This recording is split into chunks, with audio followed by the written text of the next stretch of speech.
Now, Legal Brief with Bree, featuring attorneys from the Higgins Firm with answers and advice on legal matters. Joining me today on The Brief is attorney Jim Higgins from the Higgins Law Firm. Jim, always great to have you.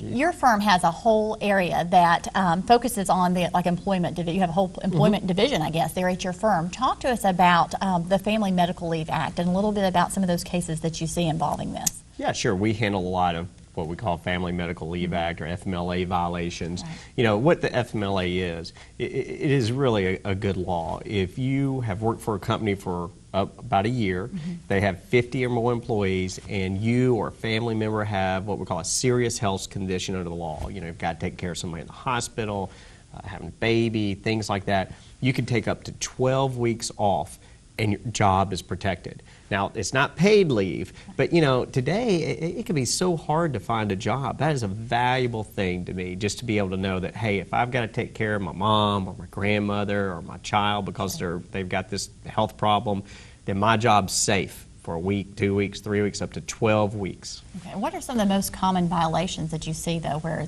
someone is not being handled properly? Yeah, what happens mainly would be somebody exercises that FML right, and they're punished for it, and they can be punished for it a couple of different ways. They may come back to work after taking their leave, and they may get demoted, may have a pay decrease. A lot of employers use what they call a no-fault policy on absences, and if they count these absences against the employee, that's a violation of the act. So if you feel like you took this and you're being punished for it, then it's worth calling our office and talking to one of our employment lawyers about it. Absolutely. Well, if you would like to contact the Higgins Law Firm, you may do so by looking at the information on your screen.